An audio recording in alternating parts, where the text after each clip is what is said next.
Nag-yoga muna, no? Bago nagsimula. Yo, what's up, guys? It's Aikabe and welcome to my channel. Woo!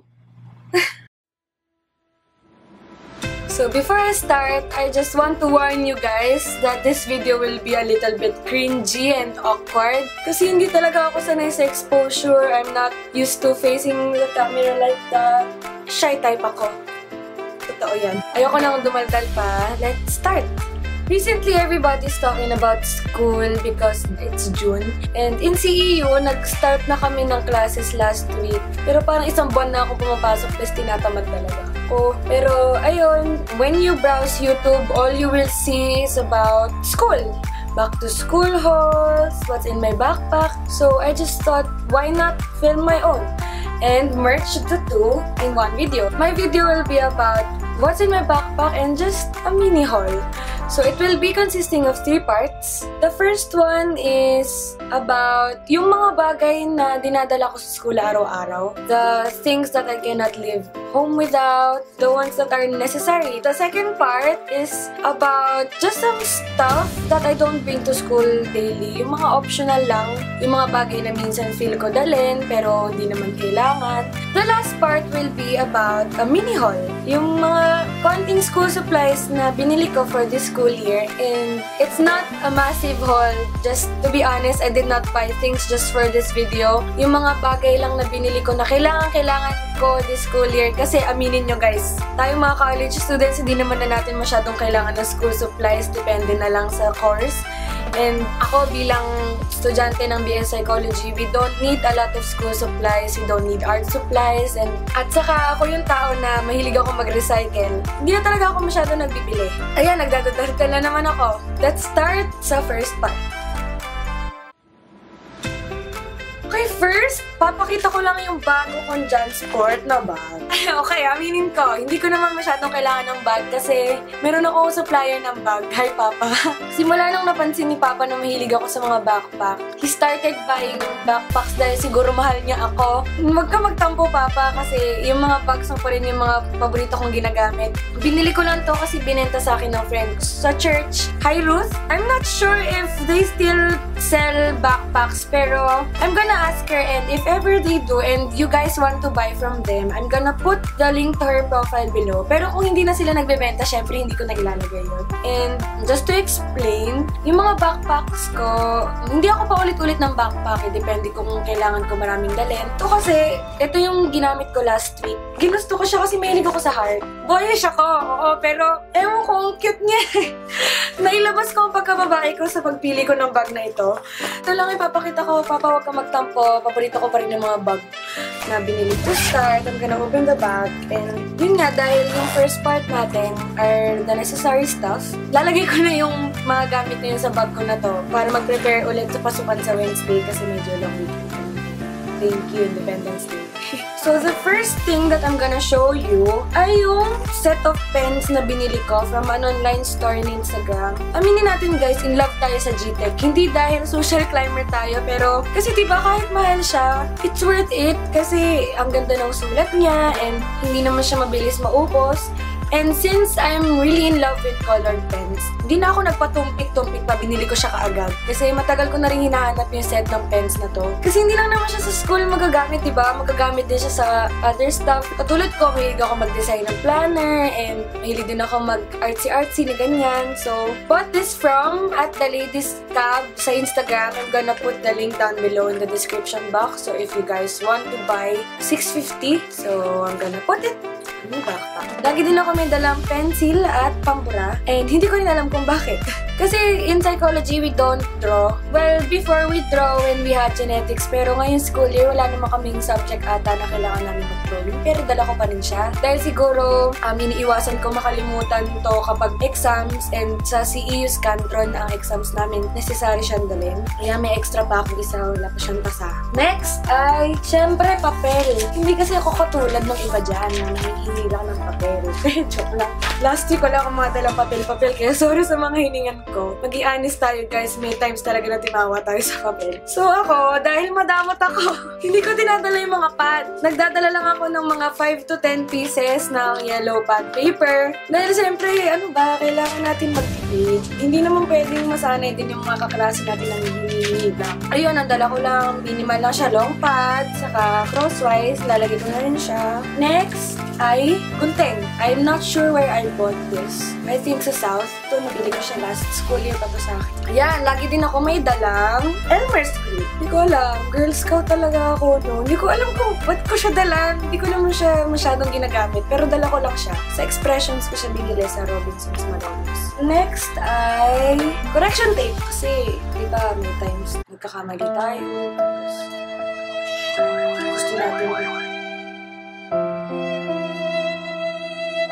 joke. So, may times na nagkakamali tayo magsulat and ako may pagka-ok-ok ako. Hindi ako mapakali kapag may erasure ako. Kaya, kailangan ko nito. It's a necessity for me and I think I bought this sa South last school year pa siya sa akin. Paubos na nga siya. Next is my hairbrush. Of course, babae tayo, kailangan natin magsuklay. Although hindi ako mahilig magsuklay, alam ng mga kaibigan ko yan, lagi akong bad hair day. Ayun, I love violet and I bought this one dati pa from Divisoria lang. Mura lang. Pero matagal na to and I think it's worth it kasi hindi pa rin siya nasisira. Next, what do you call this? Mini whatever bag. And ang laman nito ay mouthwash. Meron kasing kainan sa tapat ng CEU Donbe. Friends, alam mo yan, addict tayo sa Donbe. And yung sauce nila, nakabaw ng hininga kasi may garlic. So, syempre, kaya naman kung makikipag-usap ka sa mga kaklase mo, tas ganito ka pa makikipag-usap. Ang baho ng hininga mo, may garlic, diba? So, I bring this Listerine. Actually, ang laman niya dati violet. Nire-refillan ko na lang siya, pero feeling ko kailangan ko na siyang palitan kasi syempre, diba, kailangan hygienic tayo. Yung alcohol. Napaubos na. Meron din ako refill para dito. Tipid-tipid lang din. Siyempre, tissue. Next ay lip balm. Ako kasi feeling ko lagi akong dehydrated. So, I need this. It's from Avon since my lola sells Avon products. And matagal na rin to sa akin. Ewan ko ba, hindi ko rin matipid siya gamitin. In-endorse ko na, no? Bili kayo sa lola ko.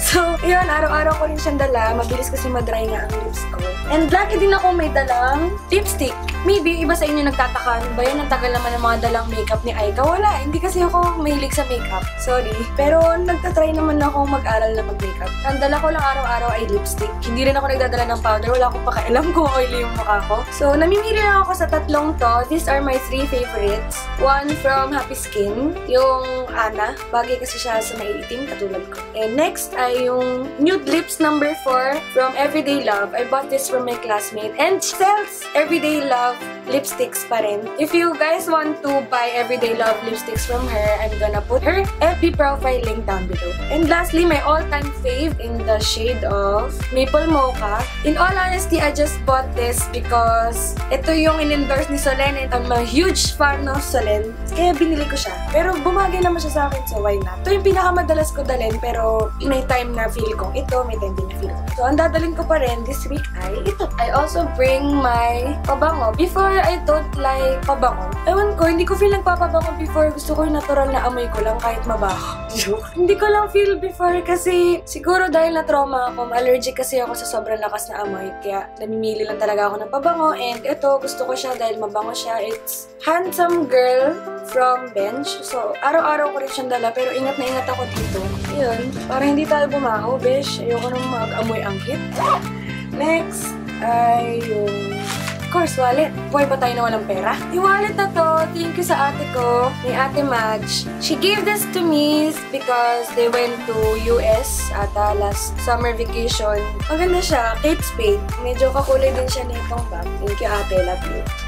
And next is my earphones. I'm honestly being socially awkward recently. I don't like people talking to me, sorry. Pero, ewan ko, boring din kasi ang biyahe sa jeep kapag walang music. Naglalakad ako papunta sa kaya ng may salpak na earphones sa tenga ko. So yan, nilalagay ko siya dyan. Next ay yung iPad 4 ata to.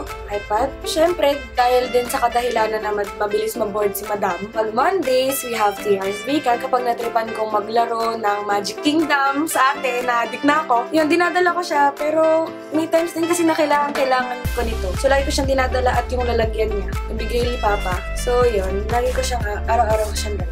Next is my hard drive. Sige, it's full of movies. Kasi madami nang hihiram nito eh. Yung bait ko, bayani ako eh. There are also times kasi na dinadala ko yung netbook ni Papa. Mamaya papakita ko rin yun sa inyo. Next is my water bottle na walang water. Actually, hindi ko siya nadala last week. Pero gusto ko na magtipid-tipid. Ayoko nang bumili-bili ng kung ano-anong soft drinks. Kailangan na magbagong buhay, best. Kailangan healthy tayo. Next is, of course, Madam Payong. Ang itim-itim natin. At kailangan hindi tayo masyadong mas umitim pa. Mukha na akong niga. Ito, hindi ko siya binili. Libre lang siya. Regalo lang ata sa amin to nung Pasko. Tapos may nakasulat na drug company. So yun, dahil doktor ang parents ko, share ko lang. Ayoko na umitim pa. Morena yan. Proud ako. So for the second part, yung mga bagay na pag-trip ko lang dalhin. Ayun, nag-ayos pa ng buhok. Yung mga bagay na pag-trip ko lang dalhin, saka ko sila dinadala yung optional lang or when they are necessary to bring kapag pinapadala ng mga prof natin. Ito, una, yung netbook ni Papa. Netbook ni Papa. Usually, I bring this Mondays dahil nga paulit-ulit ako. Kanina ko pa sinasabi, 3 hours ang weekend namin pag Mondays. So, kapag bored ako, I just watch movies sa school. Ayun, para lang din ma-entertain ko yung friends ko. Baka din bored sila. Nanonood lang ng movies, ganyan. Tapos, next ay, syempre, yung charger. And next ay yung speaker ko. Matagal na to sa akin. Dati pa siya binili ng daddy ko for me. And of course, violet siya. I bring this sometimes lang din kapag naisip ko manood din ng movie. Pero actually, nilaglag. So, actually, hindi ko siya masyado nang dinadal. Pero, ewan ko, kapag kunwari, bigla kasi magkaayaan na pumunta sa dorm ni ganito, sa bahay ni ganyan, syempre, mas maganda kung may sound trip kami. So, minsan, I bring it. So, next ay yung Bible ko. Dinadala ko siya kasi hindi naman natin alam. Actually, hindi siya sa... Teka. Bakit po hindi nila dinadala to araw-araw? Alam ko na. Next ay yung Bible ko, syempre. I only bring this whenever may meeting after class sa church or may practice. Kasi mahalaga siya. Actually, I should bring this every day, okay? After this video, I will bring it every day because you'll never know when you have to use it. Paano kapag meron ka nakasalubong na mukhang kailangan ng kausap, ng word ni God. So, yun. Okay, nadalhin ko na siya araw-araw. So, there you go. So, lastly, yung file case kong violet. Hindi ko siya dala araw-araw. I only bring it when I need my COM. Kasi ako, medyo yun nga, may pagka-ok-ok ako at ayokong napulukot ang COM ko. Okay, so, malapit na tayong matapos. The last part, the mini haul. Siguro, sasabihin ko sa inyo kung saan ko sila nabibili kapag natatandaan ko. Kasi yung iba dito, nung summer ko pa nga binili or nung patapos yung last sem. First, this filler binder. It says, collect moments, not things. I bought this from Pandayang Bookstore and it's sterling. Next, hindi ko alam kung bakit kasi meron naman akong ganito. Feeling ko nakalimutan ko lang na may ganyan ako kaya bumili ako ng sandamakmak na notebook. 1 per subject. Sterling din sila. Ang cute nilang lahat. Ang cute. Actually, I can. Kasi, oh my gosh, kaya natin to. Ito, gagamitin ko to sa subject namin sa thesis, undergrad research para malagi ko maalala na kaya ko. Dahil meron akong God. So, next ay always wear your invisible crown. And next, you don't have to be perfect to be amazing. Paalala lang din to sa akin. Next, my fave. Ang cute niya, no? Medyo metallic siya. Next ay wonderful. And last ay meant for you, won't pass you by. So, nakat siya kasi na-low back. So, yun. Pasensya na guys kasi madilim na. Inabot na ako ng kadiliman. The next thing I'm gonna show you is the journal I bought from the Paper Stone SM North. Ang nakasulat, the sun always shines. And next Ito, it's just from a friend. I don't know where she bought it. Pero, ang cute niya. Feeling ko magagamit ko siya kapag kailangan ko ng mga important note-taking sa school. Next, I also bought this from the Instagram shop that I mentioned before. Yung the latest cut. Galaxy yung print niya. Colored pens din siya. Tapos, ito, galing din ito sa kanila. I bought this set of highlighters din from them. So, yun. Pag mag-aaral-aaral, kung nag-aaral talaga. Next ay itong mga kuretake. It's from a friend too, yung nagbigay din neto. I think it will be useful then since mahilig ako sa art. Thank you sa friend ko na yun. Next ay yung... Kasi recently, I've been searching for lip tints na magandang gamitin pang araw-araw sa school. Yung hindi masyadong bonggang-bongga. It's Hello Gorgeous and I bought this set of lip markers from the Makeup Buffet sa FB. I will also put their link down below. So I have not tried them and I plan to write a review about them on my blog. Just watch out maybe. Malapit na tayo matapos kasi madilim na. Hindi na ako makikita. Ang itim-itim ko na. Next ay these headbands that I bought from Egg sa SM Marilao. Noon kapag feel ko lang magmaganda, kasi yun nga, di ba, hindi naman din ako ganun ka-girly. Pero siguro pag may times na feeling ko, trip ko sila gamitin. Also, since I like colored socks, tapos nga pala, since 4th year na kami, all white na yung uniform namin. Kahit yung sapatos, papakita ko sa inyo yung sapatos mamaya. Trip ko lang, hindi ko alam kung allowed siya sa totoo lang, pero trip ko lang na mag-colored socks palagi para hindi naman masyadong boring yung uniform. So I bought a lot of colored socks since I'm getting really addicted to them. So first, I'm gonna show you what I bought from Happy Socks. Ito siya, yung may heart-heart, ganun. Triangle, ganun. And yung mga circle, ganun. So yan. And next is the one that I bought from Vintage. Yan, ang cute! Violet siya, tapos may aso. Ang cute. It's from Upper Manila. Ito, oh my gosh, naiwan siya. Pero from Happy Socks din siya. Sprinkles, ganun. And this one is from Epic Statement Socks and I bought this pair from Style Crew. Sa Crossing lang din. And ang cute niya. Love daw. Kasi kailangan natin magmahalan. Crush. Alam mo na. Joke. And ito, this is from Confident Feet. Bought this from Fashion Depot in front of CEU. Lastly are the pairs that I bought from Knit. Sa Robinsons Malolos sila. Sa department store ko sila nakita. And actually, hindi lang ito yun, pero I think yung iba nasa marumihan. So, first ay yung owl. Ang cute niya lang. Kasi, share ko lang, bata pa lang ako, inaasar na akong kwago. Kasi nga malaki yung mata ko. And next is ito. Dahil addict ako sa Legend of the Blue Sea before. Ayan. So, may mga jellyfish siya. Starfish, ganun. So, lastly, oh my gosh! Dati ko pa ito binili, honestly. Yung mga panahon pa ng Batman vs. Superman. Pero, I am really a fan of Wonder Woman and I claim to be Wonder Woman. I'm a fan of myself.